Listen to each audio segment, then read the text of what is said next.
Ek is vol vertroue dat daar waar jy sit, jy die teenwoordigheid, die nabyheid van ons Here ervaar en dat dit vir jou kosbaar is.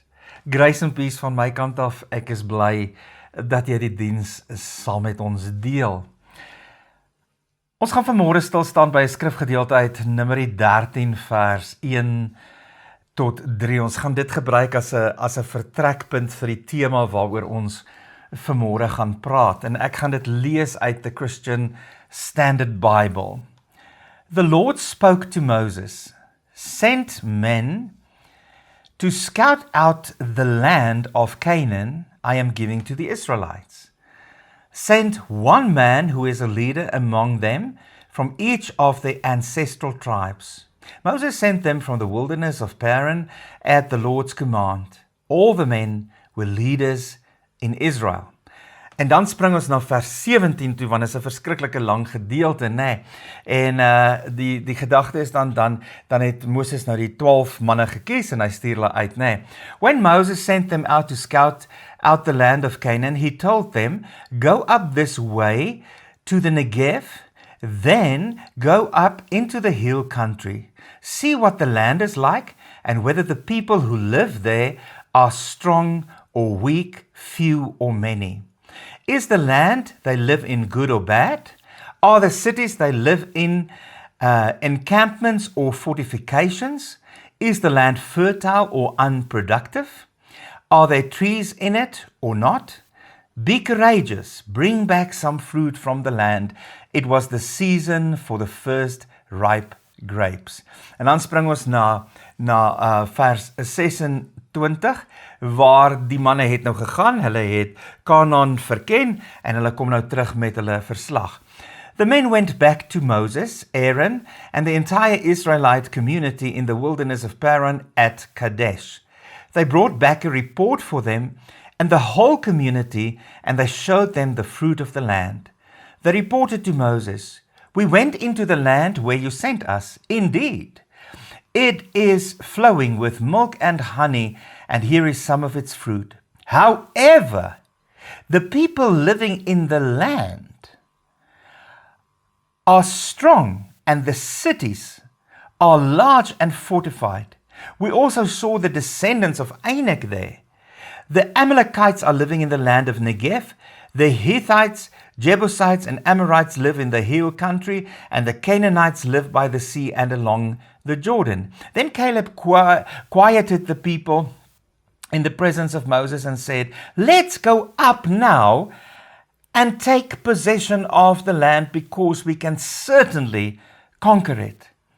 But the men who had gone up with him responded, we can attack the people. We can't attack the people because they are stronger than we are. So they gave a negative report to the Israelites about the land they had scouted.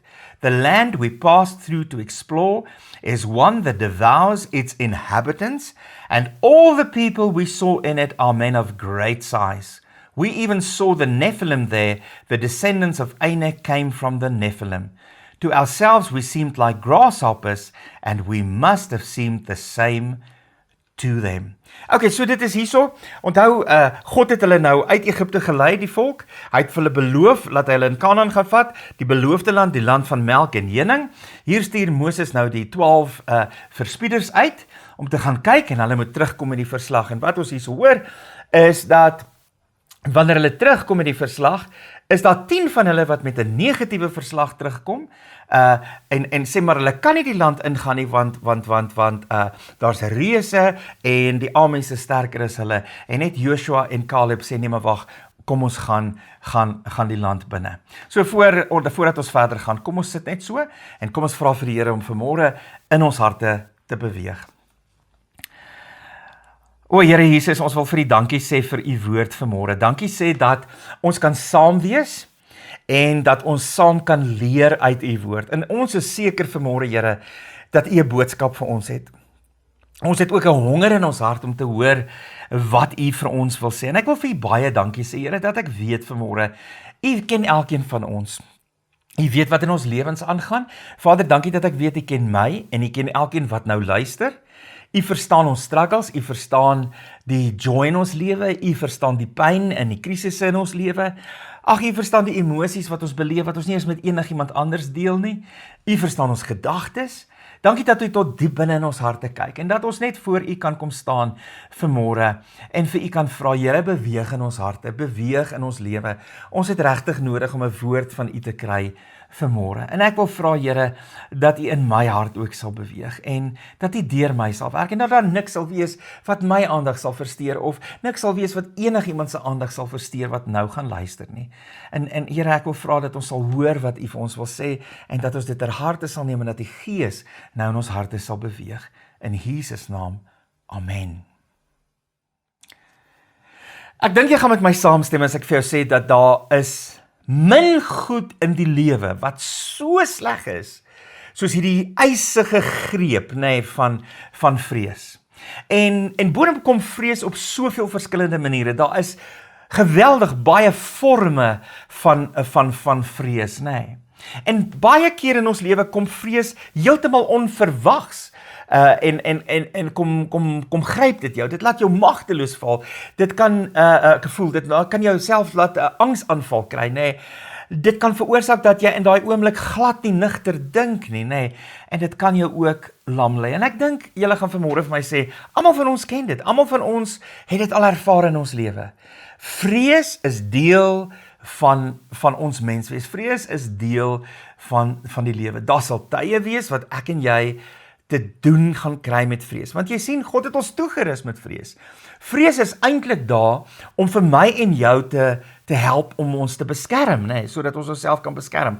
Wanneer ons daai vrees beleef, is daar sekere goed wat in ons liggaam gebeur en daar kom op daai oomblik hierdie spike, as ek dit so kan stel, van energie en spoed wat ons nodig het. Ons gaan in die veg of vlug mode in, En dit maak dat ons onsself kan beskerm of dat ons van die gevaar kan wegkom. So die Here het dit eintlik vir ons gegee in ons liggame as 'n positiewe ding. Maar ongelukkig, is nie alle vrees realisties nie. Ongelukkig is nie alle vrees wat ek en jy in die lewe beleef vandag is net daar om ons te help om weg te hardloop of om hierdie ding te fight nie. Baie keer is daar onrealistiese vrese, daar's soveel fobies wat mense het, ek kan 'n lang lys noem, En baie keer onrealistiese vrese wat in ons kop, dingetjie wat klein begin en ek voed hom en hy word al hoe groter en naderhand word hierdie vrees so verskriklik, dat dit my amper wil oorweldig. Jy sien, vrees is 'n basiese oorlewingsinstinkt. Dis wat God gegee het. Maar net solank dit realisties bly. Wanneer ons met onrealistiese vrese te doen het, dan doen dit meer skade as wat dit goed doen. En baie keer kan vrees ons oorweldig. Jy voel totaal magteloos. Jy voel uitgelewer. Jy voel raad op. Jy kan nie nigter dink nie. En jy het hierdie gevoel, ek weet nie wat om aan hierdie ding te doen nie. Ek weet nie wat gaan ek maak nie. En hierdie vrees is soos 'n greep om jou nek wat jou wurg, wat letterlik die asem uit jou longe uit wil neem. Nou jy sien, die probleem van die tyd waarin ek en jy leef vandag is dat te veel van ons leef in vrees elke dag. Te min van ons het net moments van vrees wat daar is om ons te beskerm en te veel van ons leef konstant in hierdie staat van vrees. Jy sien, vrees is by te veel van ons al 'n tweede natuur. Ons het al so gewoond geraak om in vrees te lewe. Ons is bang vir alles. Ons is bang vir môre. Ons is bang vir volgende week. Ons is bang as ons uitgaan. Ons is bang wat met ons gaan gebeur. Ons is bang vir siekte. Ons is bang vir dit. Ons is bang vir dat. Ons is bang vir finansies. Ons is bang dat ons nie genoeg gaan hê en nie gaan deurkom nie en nie kan alles betaal nie en nie kos en klere gaan hê nie. Ons is bang dat mense ons sal verwerp. Ons is bang dat mense nie van ons sal hou nie. Ek kan 'n lang lys noem van al die vrese waarmee ons deel vandag, En as jy in 'n so kroniese staat van vrees is, dan is dit gevaarlik. Dit het devastating gevolge op ons lewens, dit het devastating gevolge op ons liggame. Dit kan so opbou, dat dit iemand heeltemal kan consume, dat jy naderhand niks anders kan raak sien nie, oor niks anders kan dink nie, dat hierdie vrees, hierdie spesifieke vrees wat jy het oor 'n spesifieke ding, dit consume jou heeltemal. Al jou gedagtes word daarmee gedryf. En nou mag baie van julle sê, ja, maar as jy 'n volgeling van Jesus is, dan sal dit nie met jou gebeur nie. En ek dink dis nie waar nie. Die feit dat ons volgelinge van Jesus is, maak nie dat ons nie meer human beings is nie. Ons is nog steeds mense. En ons is nog steeds in die wêreld, alhoewel ons nie van die wêreld is nie, is ons nog in die wêreld. En ons beleef ook die goed wat ander mense beleef en ervaar. En dis baie keer struggle ons daarmee, want dit is human. En baie keer in 'n gelowige se lewe kom daar 'n stryd tussen fear en faith. Jy sien, in 'n ongelowige se lewe gaan die fear net oorneem. Maar in 'n gelowige se lewe kom daar hierdie stryd tussen die vrees en die geloof, en dan is daar moments wat die geloof bo is, en dan gaan die geloof weer af, en dan is daar oomblikke wat die vrees weer bo is, en dan is die heeltyd hierdie battle. En daarom mense moet ek en jy vandag besef, en dis die ding wat die Here vanmôre vir my en jou wil kom sê uit sy hart uit, vrees is nie jou vriend nie. Vrees is nie jou vriend nie. Dit beteken dat ek en jy moet nie gemaklik raak met vrees in ons lewe nie. Dis nie God se plan vir my en jou lewe, dat ons in vrees sal lewe nie. So kom ons kyk gou, hoekom sê ons vanmôre dat vrees is nie jou vriend nie? Wat is die effek van vrees op ons lewe? Die eerste, en ek gaan 'n paar gedagtes met julle deel vanmôre. Die eerste effek van vrees op ons lewe is, vrees vergeet God se plan. Ek kan dit ook anders stel. Vrees hou nie rekening met God se plan vir my lewe of jou lewe nie. Vrees maak dat in daai oomblikke wat ek so oorweldig word, ek vergeet dat God betrokke is in my lewe. Ek vergeet dat God 'n plan het met my lewe. Luister gou hierson in Deuteronomium 1 vers 19 tot 21. Ek gaan 'n paar van hierdie gedagtes ook met verse met julle deel.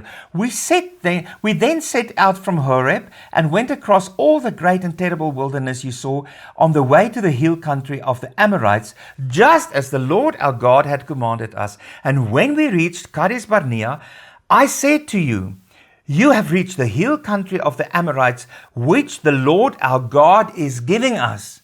See, the Lord your God has set the land before you. Go up and take possession of it as the Lord, the God of your ancestors has told you. Do not be afraid or discouraged. Jy sien, toe Moses die verspieders uitstuur en hulle kom terug, 10 van hulle met 'n negatiewe verslag, het hulle nie rekening gehou met God se plan nie. God het vir die volk gesê, hy gaan Kanaan vir hulle gee. Maar hulle het die reëse gesien, hulle het die soldate gesien, hulle het die vyand gesien, en hulle het vergeet dat God 'n plan het, en dat God sal doen wat hy gesê het. En hulle het 'n negatiewe verslag kom gee. Net Joshua en Caleb het rekening gehou met God se verslag. En kyk wat sê God weer hier, nê. Do not be afraid or discouraged. So met ander woorde, hy sien dat daar goed is wat hulle kan bang maak. Hy erken die goed wat hulle raak gesien het, maar hy sê, do not be afraid or discouraged. En mense, dis die ding wat ek en jy moet onthou. Wanneer ek en jy so in vrees lewe, dan vergeet ons ook baie keer God se plan vir ons lewe. Ons vergeet dat God besig is met ons lewe, dat God besig is met my lewe, dat God besig is met jou lewe, dat God 'n plan vir my het en God 'n plan vir jou het. En ons maak as ware, as ek dit so kan stel, God klein in ons oë. Ons sit as ware by wyse van spreek, en ek sê dit met respek, sit ons God in 'n boksie en ons sê maar hierdie situasie en al hierdie goed wat my so laat vrees is groter as God, en God kan niks daar omtrent doen nie. En ons moet dit nooit doen nie. So dis die eerste ding. Vrees vergeet God se plan. Die tweede gedagte is dat vrees versteur jou perspektief. as ek dit anders kan stel, vrees maak dat jy nie nugter kan dink nie. Jy kyk na situasies en jy sien dit op 'n skeefgetrekte manier. Jy sien net dit wat bedreig en niks anders nie, nê. En jy hou nie rekening daarmee dat God betrokke is nie. En dit is presies wat met die verspieders ook gebeur het. Hulle perspektief, omdat daar vrees in hulle harte gekom het, het hulle perspektief verloor. Hulle het nie al die mooi en die goed raak gesien nie, maar hulle het die sleg raak gesien. Joshua en Caleb het die mooi en die goed raak gesien. Nou luister weer, ons gaan aan met Deuteronomium 1 vers 27 tot vers 28. You grumbled in your tents and said, the Lord brought us out of the land of Egypt to hand us over to the Amorites in order to destroy us, because he hates us. Where can we go? Our brothers have made us lose heart, saying, the people are larger and taller than we are. The cities are larger, fortified with heavens. We also saw the descendants of the Anakim there. Mense, kyk net die devastating effek hierso, nê. Wat die verslag van hierdie 10 verspieders op die volk gehad het. Dit het hulle negatief gemaak, dit het gemaak dat hulle nie rekening hou met God se plan en hulle totaal perspektief geloor. Hoor wat sê hulle hierso, ja. The Lord brought us out of land of Egypt to hand us over to the Amorites in order to destroy us because he hates us. Mense, dit is verskriklik om dan te dink, dat dit is hoe hulle dit gesien het, maar dit was as gevolg van die vrees. En mense, vrees doen dit met my en jou ook. Vrees maak dat ons nie nugter kan dink nie. Vrees maak dat ons perspektief verloor. En 'n ander ding wat vrees ook maak, vrees bring baie keer die lelik in mense uit, nê. Wanneer mense so gedryf word deur vrees, begin hulle optree op maniere wat jy nie kan glo, dit is daai persoon wat so optree nie. Die derde gedagte is vrees verwoes hoop.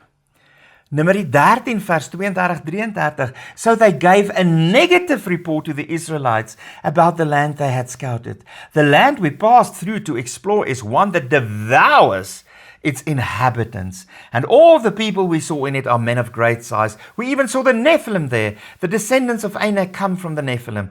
To ourselves we seemed like grasshoppers, and we must have seemed the same to them. So daai hoop wat die volk gehad het, hulle is op pad deur die wildernis, hulle is op pad na die beloofde land wat God hulle gegee het, ewe skielik verdwyn daardie hoop as gevolg van vrees. Die slegte verslag van hierdie 10 mans het gemaak dat die volk hulle hoop verloor het. Hulle was oorweldig deur vrees. En toe hulle hoop verloor, raai wat gebeur? Toe begin hulle moan, en hulle begin groan, en hulle begin in opstand kom teen God, en teen Moses, nee.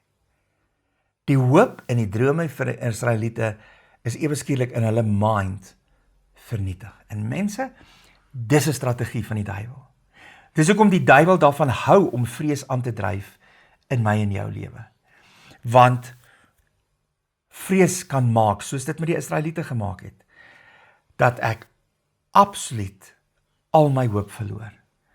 En die duiwel gebruik dit ook, en dan wil hy mens bring op 'n punt, waar jy opgee en sê, ag wat, ek gooi handdoek in, dis nie eers die moeite werd nie. Die volgende gedagte en die effek van vrees is dat vrees veroorsaak wantroue.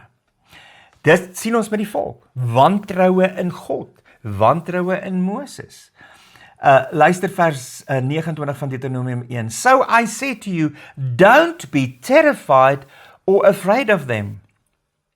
The Lord your God who goes before you will fight for you, just as you saw him do for you in Egypt. And you saw in the wilderness how the Lord your God carried you as a man carries his son all along the way you traveled until you reached this place. But in spite of this, you did not trust the Lord your God, who went before you on the journey to seek out a place for you to camp. He went in the fire by night and in the cloud by day to guide you on the road you were to travel. Kyk wat het met die volk gebeur. Hulle het die beloftes van God sien waar word. Hulle is droogvoets deur die Rooi See. God het hulle vir hulle gesorg in die wildernis. God was by hulle, wolkkolom in die dag, vuurkolom in die nag. Maar toe hierdie negatiewe verslag kom van die 10 verspieders, nee, toe verloor hulle hoop En die oomblik toe hulle hoop verloor en die vrees oorweldig hulle, toe verloor hulle ook hulle vertroue in God en hulle begin God wantrou. En jy weet, dit is gevaarlik. En dis presies wat vrees doen. As vrees ons geneig is om kronies te raak en ons so oorweldig, dan kan mens op 'n punt kom wat jy begin twyfel in God. Jy kan begin twyfel, is God regtig lief vir jou? Is God regtig goed? Jy kan begin twyfel in God se beloftes. Jy kan begin twyfel in alles wat God vir jou gesê het en die pad wat God jou opgelei het. En op die ou einde maak geloof plek vir wantroue. En wat gebeur as wantroue in 'n verhouding inkom? Daar kom verwydering. En hierdie wantroue veroorsaak dat ek en jy dan onbewustelik al hoe verder van God af wegdryf. En dit alles as gevolg van vrees. So vrees het devastating effek. Dit het dieselfde effek op mense. Vrees kan ook verwydering tussen mense bring. Vrees kan maak dat ek nam word, dat ek nie meer enige vertroue het in mense nie, enige vertroue in God het nie. Die 5de gedagte van die effek van vrees is, dat vrees verontagsaam God se beginsels. Vrees verontagsaam God se beginsels, dit ignoreer God se beginsels. Deuteronomium 1 vers 26, But you were not willing to go up. You rebelled against the command of the Lord your God. Wat 'n aanklag vir die Israeliete. God het vir hulle gesê, hulle moet nie bang wees nie, hulle moet gaan en hulle moet die land in besit neem. Maar omdat hulle bang was, het hulle God se opdrag geïgnoreer, hulle het God se beginsels geïgnoreer, en hulle het in opstand gekom en daar het rebellie gekom en hulle het versuim en hulle was ondankbaar en hulle het gemoun en gegroun en naderhand was niks meer positief nie. En waartoe het dit gelei? Hierdie vrees het gelei dat hulle sonde doen teen God. Dat hulle nie meer na God geluister het nie. Nie net dat hulle God wantrou het nie, maar dat hulle nie meer na God geluister het nie en nie gedoen het wat God gesê het nie, dat hulle ondankbaar was en dat hulle gemoun en gegroun het die hele tyd en in opstand gekom het. So baie gevaarlik. En die laaste gedagte wat ek met julle wil deel oor die effek van vrees is, dat vrees vernietig fisiese gesondheid. En mense, hierdie is 'n verskriklike belangrike ding wat ek en jy vandag moet hoor. Al hierdie goed wat ons tot nou toe gedoen het is slegte gevolge van vrees. Veral as dit verwydering tussen my en God bring, en skade doen aan my verhouding met God. Maar vrees vernietig fisiese gesondheid. Vrees het 'n verskriklike effek op my en jou liggaam. Jy sien, as vrees vir 'n oomblik daar is om my te help in 'n spesifieke situasie, en dan gaan ek weer aan, dis 'n ander saak. Maar hierdie kroniese vrees wat so deel is van ons lewe, dit vernietig my gesondheid. Dit doen skade aan my liggaam. Jy sien, kom ons maak dit net gou prakties en ek verduidelik dit, Vrees word in ons gedagtes ervaar, maar dit veroorsaak 'n liggaamlike fisiese reaksie in my liggaam, Die oomblik wat ek vrees beleef, dan gaan my amygdala in my brein, dis 'n klein orgaantjie in die middel van my brein, hy gaan sy werk gaan doen, en dit of hy begin werk en dit waarsku jou senuweestelsel wat jou liggaam se vreesreaksie in beweging bring. So hierdie klein deeltjie in jou brein, ewe skielik, word hy gefire, En hy stuur hierdie impulse, en die vreesreaksie begin posvat. En stresshormone, kortisol en adrenalien word vrygestel, en dis daai kortisol en adrenalien wat vrygestel word, wat my help, sodat ek kan fight, sodat ek kan vlug. Daarom baie keer as mense in 'n vreessituasie is, en hulle moet fight, dan hulle baie keer krag wat hulle self verstom en sê, maar waar het dit vandaan gekom, Dis daai ding, dis daai ding wat goed in ons liggame gesit het. Jy begin vinniger asemhaal, jou bloedvloei verander, bloed vloei eintlik weg van jou hart en in jou ledemate, sodat jou ledemate die krag gaan kry om te fight of om te vlug, en wat dit makliker maak, nê, vir jou om te begin hardloop as dit nodig is, nê. En jou liggaam berei jou self voor, nê, vir veg of vlug. Ek gaan of veg of ek gaan vlug, nê. Dis wat gebeur wanneer vrees daar is. Nou in daai situasie waar ek bedreig word, is dit 'n goeie ding.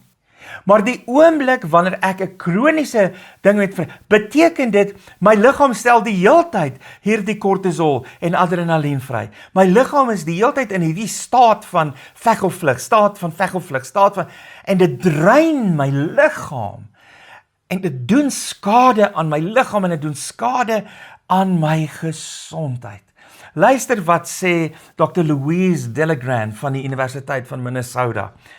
Sy sê, fear weakens our immune system and can cause cardiovascular damage, gastrointestinal problems such as ulcers and irritable bowel syndrome, and decreased fertility. It can lead to accelerated aging and even premature death. Dit lei ook tot depressie. Dit veroorsaak 'n klomp angsaanvalle. 'n Lang lys. Alles negatiewe effek. En as jou liggaam die heeltyd in hierdie staat is, dan hoor jy wat sê sy, nê. Wat is en daar's ook mense wat beweer dat hierdie staat kan veroorsaak dat jy selfs kanker kry, nê. So dis devastating. En kan jy nou sien dat die duiwel wil hê dat ek en jy in vrees moet leef?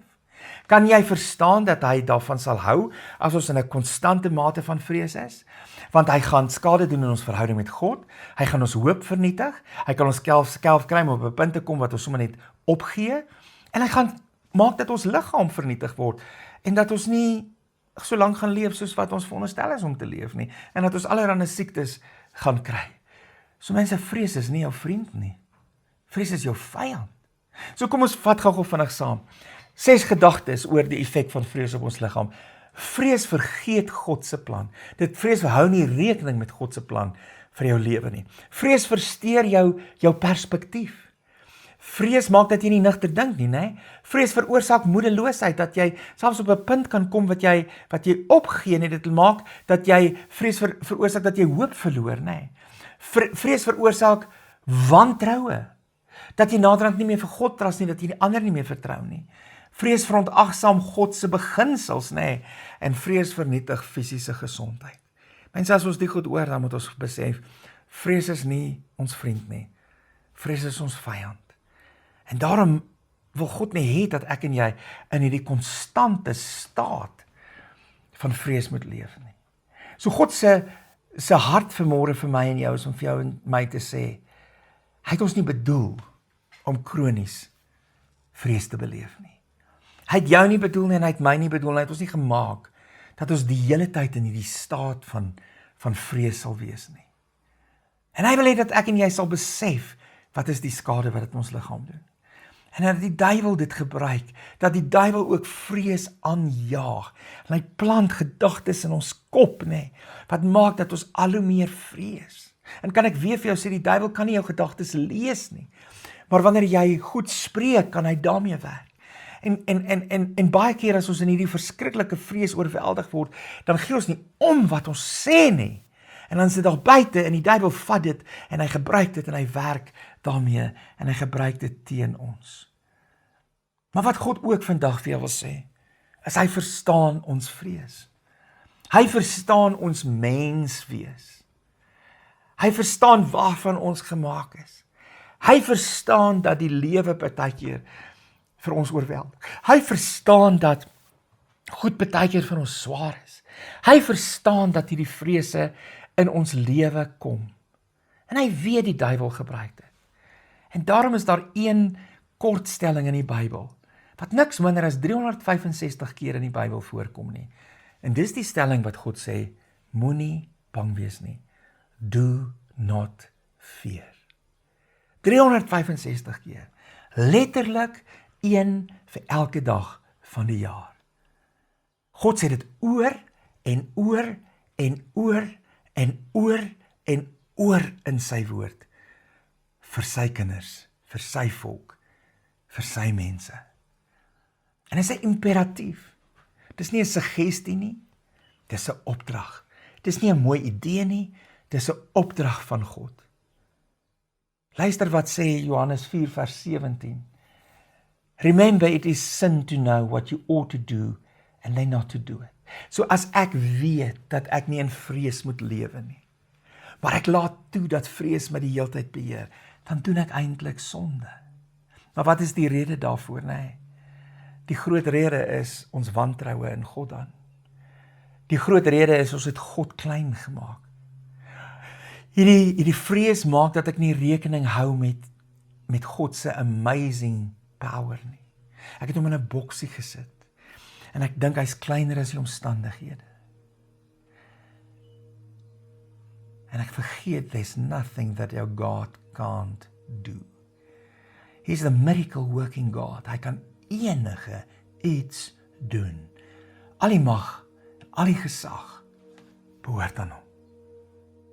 En nou gee vir my sê maar, okay, ek besef dan, ek struggle met dit, hoe dan? En ek wil nou jou vat na woorde van Jesus en vir jou sê, daar's 'n beter manier van lewe as om 'n lewe in vrees te lewe. En dis Johannes 14 vers 27. Jesus se woorde vir sy disippels, vir my en jou. Peace I leave with you. My peace I give to you. I do not give to you as the world gives. Don't let your heart be troubled or fearful. Jy sien, vrede staan teenoor vrees. Waar vrees is nie vrede nie. En waar vrede is nie vrees nie. En die bron van vrede is Jesus homself. Ek kry nie vrede op wêreldse maniere nie. Jesus is die bron van vrede. En hier sê hy, peace I leave with you. My peace I give to you. I do not give to you as the world gives. Don't let your heart be troubled or fearful. Maar hy wil hê dat ek en jy vrede sal kies. En mense, oor 2 weke, volgende week het ons in die in-persoon-diens het ons 'n worship diens. Ons het 1 keer 'n kwartaal worship diens, dis volgende Sondag. Maar oor 2 weke begin ons 'n reeks wat deur die hele lenttyd gaan, wat gaan oor hierdie vrede en hoe om hierdie vrede te bewerkstellig in my lewe. Hoe om hierdie vrede wat Jesus dan sê hy vir my gegee het, hoe om daardie vrede in my en jou lewe te laat uitkom, sodat ons nie meer in vrees lewe nie, sodat ons nie meer in onvrede lewe nie. Ons tema van die reeks is, ek kies vrede, of I choose peace. En ek wil vir jou rarig uitnooi, om dit met ons te deel. Dis van oor 2 weke, en dan gaan ons die hele lenttyd tot voor Paasnaweek gaan ons daarmee besig wees. En binne in daai reeks gaan ons leer hoe om met hierdie vrede te leef wat Jesus sê hy in ons harte uitgestort het. En ons gaan leer om hierdie vrede te ervaar sodat vrees nie meer ons lewe kan beheer nie. Jy sien, is nie so eenvoudig soos dat ek net vandag vir jou sê, hier is punt 1 en punt 2 en punt 3 en nou gaan jy nie meer vrees nie. Maar as ons hierdie beginsel verstaan en hierdie teks het nou die dag vir my so uitgespring, nee. Peace I leave with you. My peace I give to you. So hoekom het ons nie vrede nie? Hoekom leef ons nie in vrede? Hoekom leef ons nie in vrede met ander mense nie? Hoekom word ons oorweldig deur vrees? Want ek dink ons verstaan nie hierdie teks nie.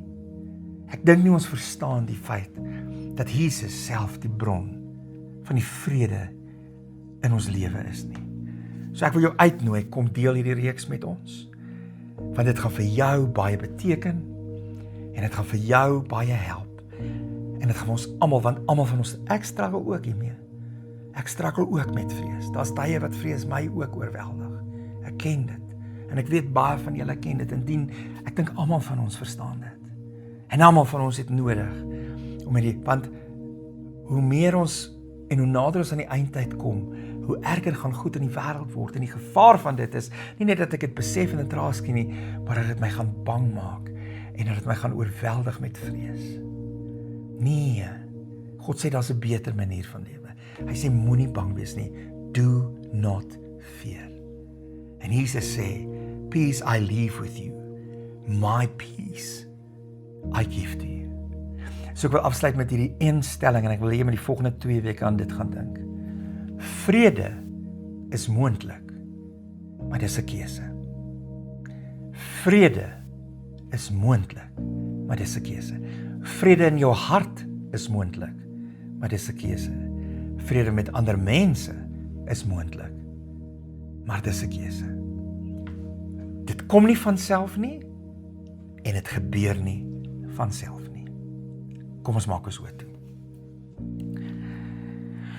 O Vader, as ons luister na dit wat U vanmôre vir ons gesê het, dan besef ons dat vrees is nie ons vriend nie. Vrees is ons vyand. En baie van ons het al so, ek wil amper sê, comfortable geraak met die vrees. Dit het ons companion geword. Dit is maar kind of die hele tyd daar. Ons fight dit nie eers meer nie. Dit het ons manier van lewe geword. En dit doen soveel skade soos wat U vanmôre vir ons gewys het. En dit tap ons energie en dit oorweldig ons en dit lê ons lam en dit doen soveel skade in ons verhouding met U en met ander mense en dit doen skade in ons liggaam. En ons wil vanmôre vir U sê, Here, ons wil nie so lewe nie en ons wil U vra vergewe ons waar ons toelaat dat vrees ons baie keer beheer en dat vrees ons oorweldig en vergewe ons baie keer goed sê in daai oomblikke wat ons so voel en dat ons eintlik die deur vir die duiwel oopmaak om hierdie vrees verder aan te draai. Vergewe ons ongehoorsaamheid aan die opdrag dat ons nie moet vrees nie. Maar dankie Here dat ek weet U verstaan ons harte. U verstaan ons menswees. U verstaan ons struggles. U verstaan dat vrees 'n issue in ons lewe is, veral in die tyd wat ons leef. Daar's soveel bedreigings in ons lewe. Daar's soveel goed wat vrees kan veroorsaak. Dankie dat ek weet dat U dit verstaan. En my gebed is, Here, dat U sal kom in hierdie reeks en vir my en vir elkeen in ons gemeente en elkeen wat hierdie reeks met ons gaan deel, dat U vir ons gaan kom leer hoe om in vrede te leef. Here Jesus, dat ons daai vrede wat U sê U het vir ons gegee, dat dit sal uitkom uit ons, dat dit sal opstaan in ons en dat dit ons companion sal word, dat dit ons vriend sal wees en nie vrees nie. En ek vra Here dat U my sal help in al die voorbereiding vir al daai boodskappe. Ek wil vra dat U my gesondheid sal gee, my sal krag gee, my sal beskerm teen die bose, my gesin sal beskerm, die gemeente sal beskerm, die worship ministry sal beskerm. En Here, dat daar niks sal wees wat verhinder, dat ons in hierdie lenttyd wat begin, waar ons gereed maak om Paasfees te vier, te kan ontdek wat is die vrede wat U vir ons gelos het, wat U vir ons gegee het nie. Dankie dat ons daarna kan uitsien. Ek wil nou U seën kom afbid oor elkeen wat deel is van hierdie diens. Ek wil U bloed kom afbid oor elkeen wat deel is van die diens. Vader, ek wil vra dat U elkeen in die holte van die hand sal hou. En Heilige Gees, ek wil vra dat U hoop in elkeen sal kom werk. En dat U elkeen sal kom prikkel en sal kom inspireer. En honger maak om uit te vind hoe om hierdie vrede deel van ons lewe te maak. Om hierdie vrede ons vriend te maak. En vrede ons companion te maak. En ons te help om vrede te kies. Maak dit vir ons almal moontlik om hierdie reeks saam met mekaar te doen. En bind ons daardeur aan U en aan mekaar. Dit is my gebed en bewaar ons sodat ons volgende week weer kan saam wees in Jesus naam alleen. Amen. Baie dankie dat jy deel was van die diens. Baie dankie dat jy dit met ons gedeel het. Mag die Here jou seën in hierdie week en mag jou oë op hom wees en mag jy in elke omstandigheid bewus wees van sy liefde en van sy genade en van sy nabyheid. Ons sien volgende week weer.